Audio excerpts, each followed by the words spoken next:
Welcome to the All Hoops Podcast. I'm your host, Steve Inman. I'm joined with my star producer and co-host, Chris Brito. We're gearing up for the NBA Conference Finals that begin next week, but sadly, the Knicks season ends here as they were eliminated 4-2 by the Miami Heat on Friday night.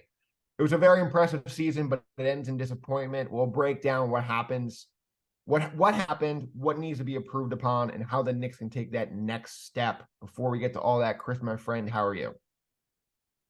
It could be better, Steve. I'm in mourning right now, and I think it was such a gut punch because, we sort of replay that game 6 in Miami, and you think of the Josh Hart being open in the 3-point line and Brunson turning it over.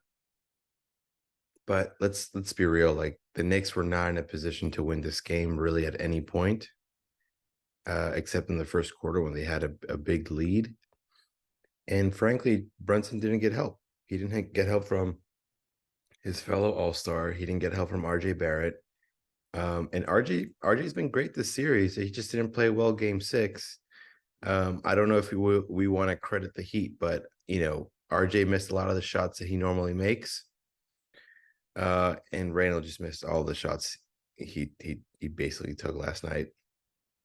But in terms of moving forward, I just want to say, like, I'm so proud of this team. They exceeded my expectations. I remember I said they would make it to the second round. Um, and You did. I'm very proud of, like, I didn't expect them to go this far. I wish it could have been a different result, but nonetheless, I like how our team has looked. I like RJ's development. I love that Brunson, when the lights were brightest, he stepped up big time. He had 41 points. And at the very least, we have a couple of core guys that we can build a team around. And I think that's probably the best thing that you can take away from this season. Yeah, I agree with all that. One thing you did say, I'm going to correct you on. You said fellow All-Star with Randall. Brunson Right. actually has never made an All-Star team, and I Yeah. think after this season and after this playoff run, he's going to finally start getting the national recognition that he deserves. And even if he's having a 10% worse year in the regular season next year, I think he's going to be an all-star because I think he's now going to get that recognition that all-stars get the way he carried this team through 2 rounds. You look at just the box score, right? 41 from Jalen Brunson. Everyone else, Quentin Grimes, 1 of 6 shooting. Mitchell Robinson, 0 of 2. Randall, 3 of 14. Barrett, 1 of 10. Though this no one helped them. No one helped them. And I think, as you said, they have a great building block, a true star for the first time since Carmelo in Jalen Brunson. I think you can already consider him on like the Knicks Mount Rushmore after 1 year with Ewing, Fraser, Melo, and Jalen Brunson. But at the same time, it becomes, all right, what's next? How do you get him a supporting star? How do you get him help? And I think those come in two different places. I think one, you need RJ, who looked really good for most of this series, to continue to ascend, to continue to get better, to continue working on his shot. That's, to me, how you get that third guy. The Mhm. second guy is going to have to probably come from outside of the organization. I'm not really sure who that is. I think they have some options here, and it may not be this summer. It may be at the trade deadline. It may be next summer, but they're going to have to find either another wing to go with Barrett, or they're going to have to upgrade the Randall position in my book. And this is now 2 straight playoffs where Randall just looked like a one-trick pony almost. Like it looked like there was not a really other options in his bag to score, to assist, to play make. And in the regular season, you can put up numbers. We saw Jordan Poole average 20 a game, right? And then he looks like he's unplayable in the playoffs. Once you get to the playoffs, guys are trying to take away your best number one move, your number one, what you're trying to do. And a lot of the stars have many moves, and they're really hard to play. Randall had one, and it was really just attack the basket. He's drawing charges, he's throwing the ball away, not shooting well from deep. And there'll be times when he hits those shots and he looks like borderline all NBA guy, but to me, it's too inconsistent. We've seen this too many years. I would love to see if they can upgrade over him and find somebody else who can be the guy there. Yeah. Uh, my only thing is that I can't think of anybody in the NBA that would be a suitable trading partner. That's the thing. We need to sweeten the deal somehow. We definitely need to sweeten the deal. They have many draft picks coming up in the future. None this year, no first rounders this year, unfortunately. So they're not going to be able to improve their team through the draft. But there is going to be a guy who We comes don't and know all of a that sudden yet. he's available. What'd you say? We don't know about the pick yet. We don't expect to have a first round pick. The Dallas Mavericks are supposed to give up the Knicks, give up their first rounder to the Knicks in the last piece of the Kristaps Porzingis trade, but it's top 10 protected as of this moment. That pick looks like it's going to be in the top 10. We will find out Tuesday at the draft lottery where that pick lies. I believe the Knicks, as we said, has a 20% chance of having that convey. Is that what we said? Okay. Yeah, Yeah. 20%. But I'm looking to see, okay, the Knicks were very easily shaken in the middle games of this series because of the zone. I don't see why teams in the regular season or in the playoffs next season wouldn't try that again. So I think to combat that, they're going to need a wing shooter. And to me, the guy I would look at would be Chris Middleton. Yeah. Chris Middleton has a $40 million player option. I think he'll turn that down to look for a long-term deal. He's coming off kind of a lost season with the Bucks. He only played in 33 games. He'd been relatively healthy the 5 seasons before that, basically averaging 20 a game on great shooting from 3, from 2. I think he's the guy they could use. It's going to be a high risk, high reward move. He'll be 32 in August. Those guys usually decline as they get into their mid 30s. But if the Bucks are not willing to give him that full max deal, I think there's a pretty good chance he looks elsewhere. And coming off a second round appearance, why wouldn't he consider the Knicks? And we briefly talked about this before the show, and I think a lot of what makes Middleton sort of an attractive option is because he has the veteran experience that we desperately needed in the playoffs. And he's a bucket getter. I think some of the underrated parts of sort of the Bucks finals run was that Middleton was sort of like a go-to scorer, or at least like the number 2 option, while Giannis was being like hounded by defenses. And I think that's the sort of role that we needed to Randall to be. And at times RJ stepped up to be, but I think you need an actual shooter. You need someone who can actually be a threat from outside. And I think that once you add someone like Middleton, everybody, it'll be much harder to guard everybody else. And look, I thought defensively looked like they could win it all. I thought defensively they were good enough to say, we're here. Our effort is there. I thought they got out hustled in one game. I thought the other games, I thought their effort was fully there, including yesterday, including Friday night. It's just offensively, they need shot makers. They need guys who can put the ball in the basket. Brunson looked like a great offensive scorer in this series, this entire year. I felt like they kind of needed his playmaking a little more to get guys set up for open shots. But the problem is it's really hard to do that when you're setting guys up for open shots and they're missing those shots and you feel like you got to do that on your own. So like people are like, oh, he didn't really assist. He didn't really get a lot of assists. People were missing open shots. So at this point in game 6, I felt like he kind of not abandoned his teammates. That's too strong of a word, but I think he kind of said, I got to do this myself.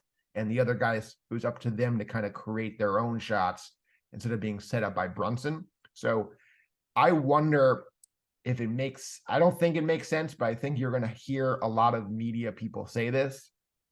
A guy like Damian Lillard, would you give up, all the draft picks to try to pair Brunson with Lillard and have one of the arguably the greatest offensive backcourt in the NBA?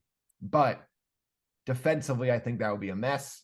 I think those two guys are both undersized as point guards. I don't know how you make one of them the shooting guard, but I think it would help the offense. So I think there's going to be a ton of talk about a lot of different guys, including, old favorite Trae Young, Damian Lillard, neither of which I think the Knicks will actually do. But I do think big swings are going to be talked about this summer. Yeah. And I also want to like put out there for the Knicks. I don't know if, I bet Leon's listening to this podcast, but I would also, Of course. I would approach every move thinking that if, like, I don't necessarily think the Knicks have a window, which is a good thing and a bad thing, right? I don't think that if like they don't make a big deal this year, it's going to be the end of the world.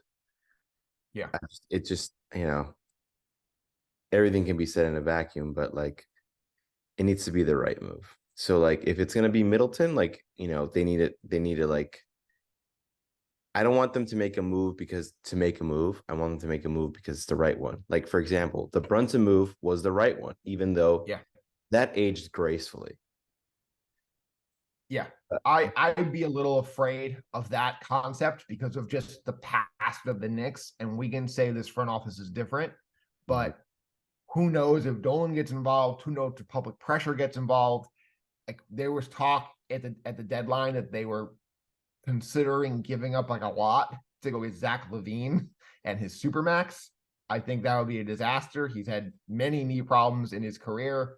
He would help with the shot making. He would help with the offense, but I think a backcourt of him and Brunson would be too much even for Thibodeau's defense to figure out how to fix. So I think there's some interesting things here, but one wrong move and you set yourself back. One right move and you turn yourself into a contender. So this is, as we always say, a very big summer for the New York Knicks. Yeah, and what I also think that like by getting someone like Middleton, you sort of crack the Bucks window. I think that if we get Middleton, we'd be better than the Celtics. I don't know if you'd be better than the Celtics. I think Or that's on too much. par, I think you'd be close to on par. on par. Yeah.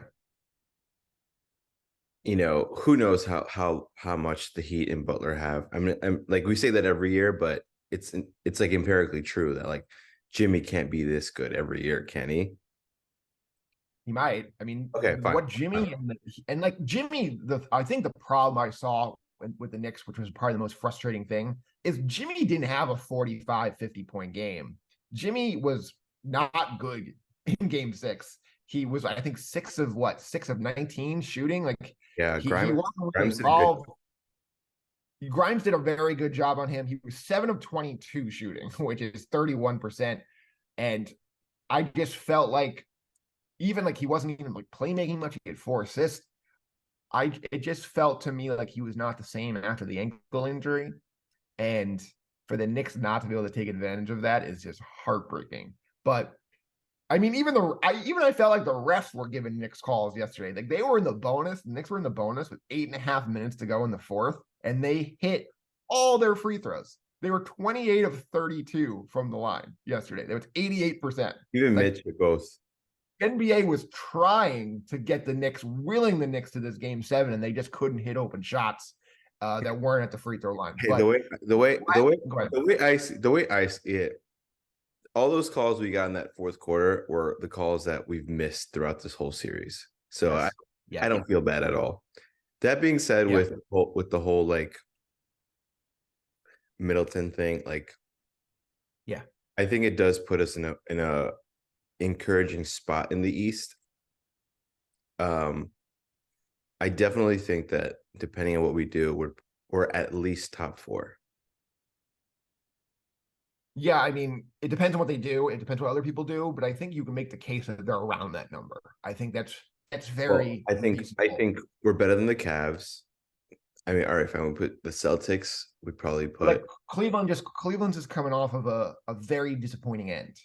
Are we sure they're not going to go get a Middleton? Are we sure they're not going to go get the big wing they need? Like they have the same issue we had, shot making. So think realistically, like, yes, like the Knicks could improve, but I think a lot of teams are going to improve this summer. Anyway, Bucks, depending on what happens with Philly, like James Harden could leave, James Harden could stay. I Yep. mean, I like obviously I know he wants to go to Houston, but like what's the point of him going to Houston? I think he is Wants to make trying to money? force Philly's hand and saying, "Give me the max, or I'm going to go home." And I think Philly's kind of saying, like, you're kind of good every other game, and you're old, and it's not going to get better when you get guaranteed money. Like, so I think Harden, depending on how this goes, I think Harden could walk, and then they go make the big splash for Lillard, and then they're better next year. Uh-huh. All right. But real quick, last thing on the Knicks, we talk about the big swing. What about the other swings, which is Josh Hart is a free agent. Okay. I think he's going to cost somewhere around 17 to 19 million a year. And then you have two extension guys in Quickly, who had a breakout season and then looked unplayable in the playoffs. And then Obi Toppin, who has always looked good when he's playing over Randall, but has just not had those minutes. And there's no reason to think those minutes are coming anytime soon. What do you do with those three guys? I think you try to save quickly because you need a guard. You need another guard who can handle the ball the way and give what he and bring what he brings. I think you don't resign Obi, and I also think you don't resign Hart. To be honest with you, I I mean, think the Hart thing is I, tough I because wouldn't be he upset. is so important for this team, but at the same time, they just need a guy who can make shots, and that's kind of the easy to me. That's the position where they need most, like small forward, and you're not really going to bring in him at 19 million a year to be a 20-minute a game guy. You're either going to bring him in as a 35-minute a game guy, or you're not going to bring him back. So I think the Knicks really need to see if that star is possible quickly. And then if it's not, then they re-sign Hart and then figure out what to do with him later. But they have to be very careful with this because obviously Hart wants to come back, but he's it's always tough to not slight a player in free agency and make it seem like you're our backup plan. Yeah, and like it's tough because I really like Hart, but if I'm thinking about how to build this team, we don't need another Hart. I mean, sorry, we don't need like I love Hart's intangibles, but I don't think in the long run that's what's going to help this team. Like the only way I see like okay, we should resign him is if he spends his whole summer in the gym shooting threes, and he needs to Yeah. become sort of a knockdown 3-point shooter. Like he can't drive like that was the most frustrating thing last night, seeing them pass up open threes and just drive to the basket. Yeah. Like, no, don't do that. Like, and the thing with Hart is he's not a bad 3-point shooter either, which I'll is be honest with you. I didn't mind that. I just felt like at this point in the playoffs, we've seen so many missed open shots that if you want to get a little closer and you feel like you got a chance to okay. Like get a you're foul right. at the You're rim, right. You're right. I It's think it's worth trying. And I think if they didn't do that, the score actually would have been worse because at least by going to the rim, they're getting fouled. They're in the bonus with 8.5 minutes left in the fourth right. quarter. But my Whereas thing there's was, no evidence that these guys can make open shots. We have not seen it. Why you're not try something different? you're right. But when they were so loaded in the box, like it just made no sense. Like Yeah. they would like if they had an open lane, obviously, but many times I felt like they passed up open threes. I'm like, why? Why would you do that? I thought that was the right call. But all right, last thing with Hart, just 31% from three in the 11 games as a Nick in the playoffs. That's actually an upgrade considering how poor they were shooting as a team. But that's it with the Knicks. We will be talking plenty of Knicks in the next few months. What should be a pretty active summer for them. Let's move on to the two teams moving on in the West. the Lakers and the Nuggets. Chris, I think this is gonna be great. AD versus Jokic is gonna be awesome. How do we see this one playing out? Ooh, this one's tough. Um, I think the Lakers have all the momentum in the world behind them, Yeah. and it's not to say that the Nuggets don't because they ripped the Suns. Um, I think I might take the Lakers. I I Okay. I want the Nuggets to win, but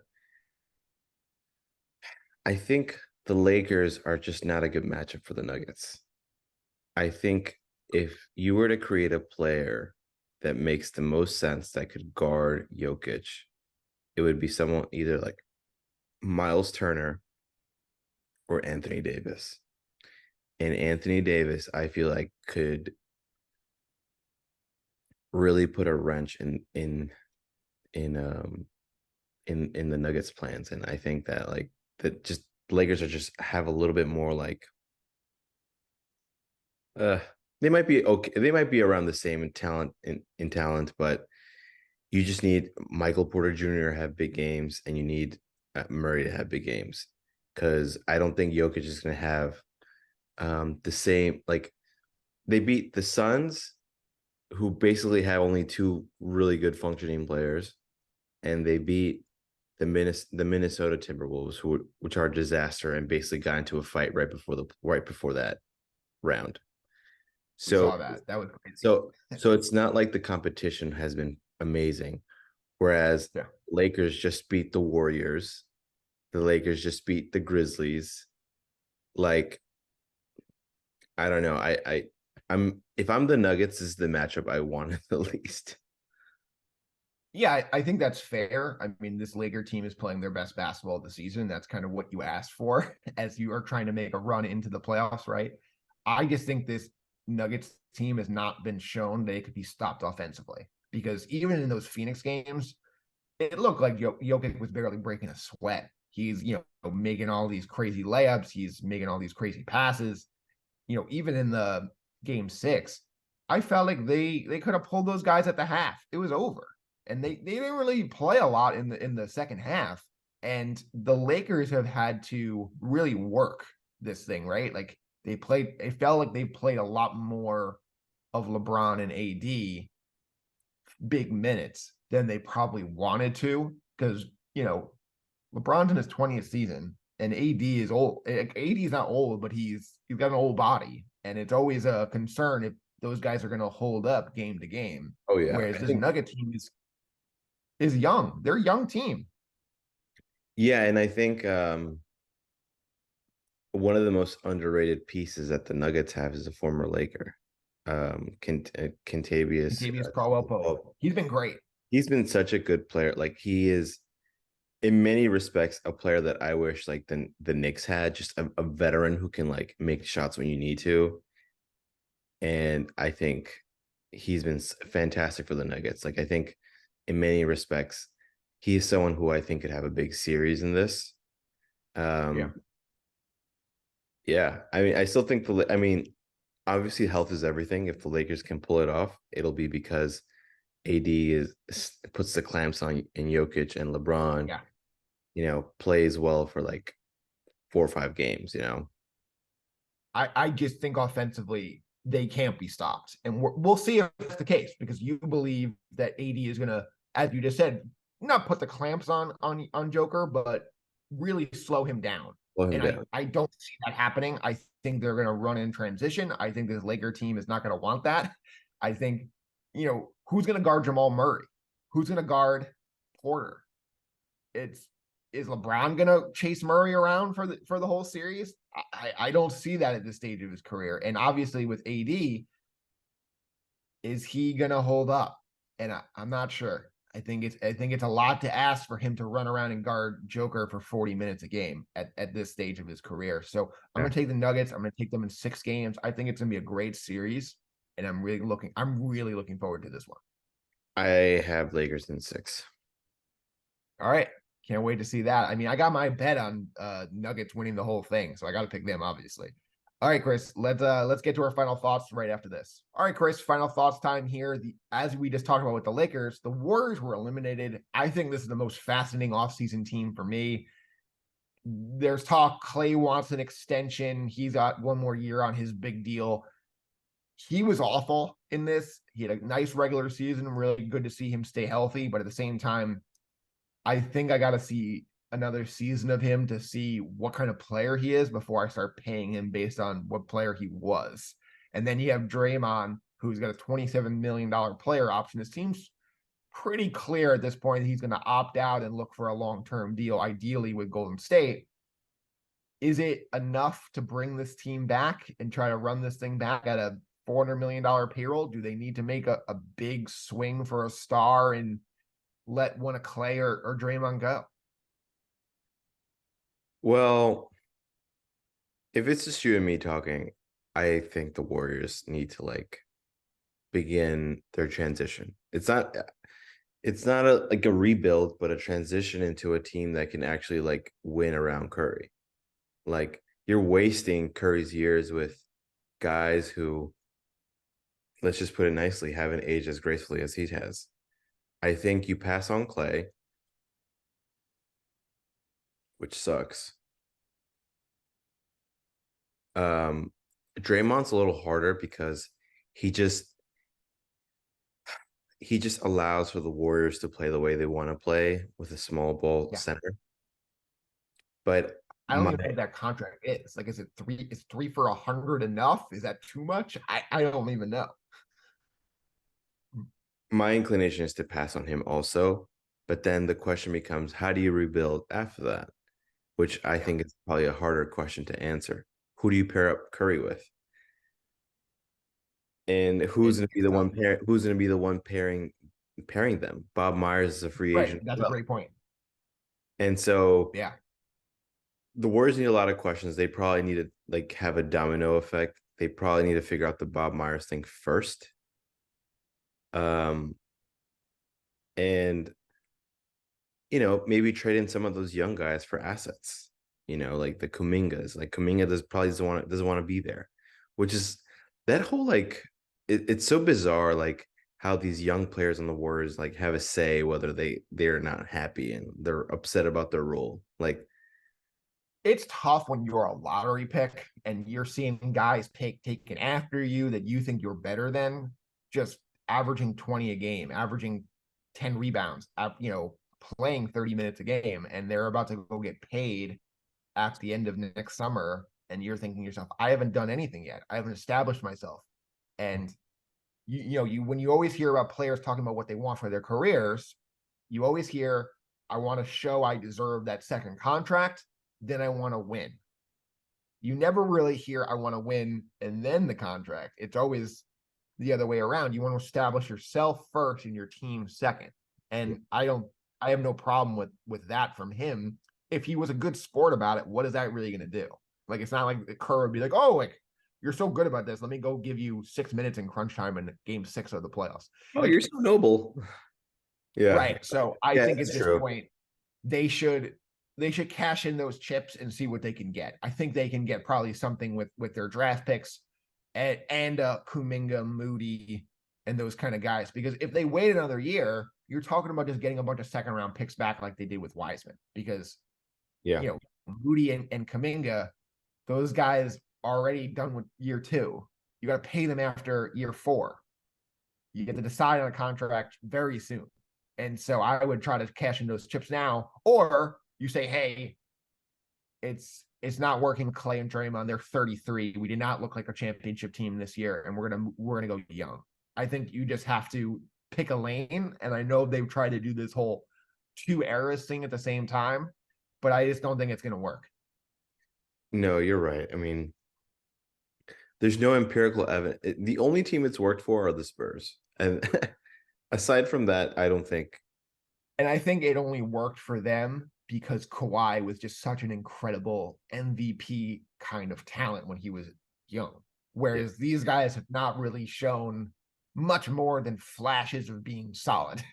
And so I think it's a really tough decision. But as you said, they got to take care of Bob Myers first and figure out what to do there. Yeah. Because you're wasting away Curry's years. Yeah, simple as that. And he looks as good as ever, even though he's like 35. amazing. He looks spry. Like anyway, um, we can move on to the next topic if you're okay with that. Yeah. So the next thing is we got the Miami Heat. They're playing the winner of Celtics Sixers, which will be Game 7 in Boston Sunday afternoon. How do you see that playing out? Can the Heat make noise with either of those teams? I like the Heat against both those teams. Like um, I think Philly might be. Yeah, I like the Heat against both of them. Like I don't think the Heat necessarily have any big weaknesses like Scoring. scoring, but they can also like wreak havoc on each of them. I guess Philly to me makes is a little bit scarier for them because okay, fine, you can have an answer for Harden, you can have an answer for Embiid, kind of, but then they really don't have anyone who can keep up with Maxi. I'm just a fan of Maxi. Like Yeah, no, you Maxi, as you should be. He's great. And I think it's gonna be a great game 7. And we've seen the last couple games where it's a more low scoring game in that series. And I think that's exactly how the Heat want to play it. So I think the Heat very well could beat either of those teams. And and we with could the be Celtics, looking at a Heat Nuggets finals. or preferably a Heat Lakers finals. We will see. We will That's see. are you which one are you rooting for? You're rooting for a Nuggets what? Nuggets. I would like to see the team. I'm always in the belief that the team that knocks out my team, I would rather see them win the whole thing, or at least get to the finals. Because you could say, "Hey, we lost to the champs. We're not that far away." Whereas if you lose to the guys who lose to the guys who then lose to the guys, Heat lose to Celtics, Celtics lose to Denver, it makes me think they're not as close, even though it's not. It's all semantics. But at the same time, I also think none of these teams are really going to have a chance against Denver. I think they're all playing for second place. Yeah, I think the Celtics match up really well, I think, with the Nuggets. I don't think Philly does. The Heat would be tough. I I think, mean, the and best also the I think best storyline left. You keep saying Heat Lakers. I think it's Philly Denver. I think it's the two MVP candidates. oh, you're right. Yeah, that's Those a two, good point. those two guys have won the last three MVPs, and having those two guys compete for 7 games would be Yeah. must watch TV. And you know And what the headline and you know what the headline of that finals will be? what Our NBA bigs back. I was gonna say more which player is the best player in the NBA. You could make a case like You know win what? I wasn't rooting for any particular one, but I kind of like that one a lot. I kind of like that too. And that's why you listen to this show for the narratives and the storylines. That's gonna do it for us here on the All Hoops podcast. Chris, awesome talking to you, even in our darkest day in a Yeah. while. But we'll be back. I think the Knicks will be back. We'll be back next week to talk more NBA action and the NBA conference finals. Yes. Bye, everyone.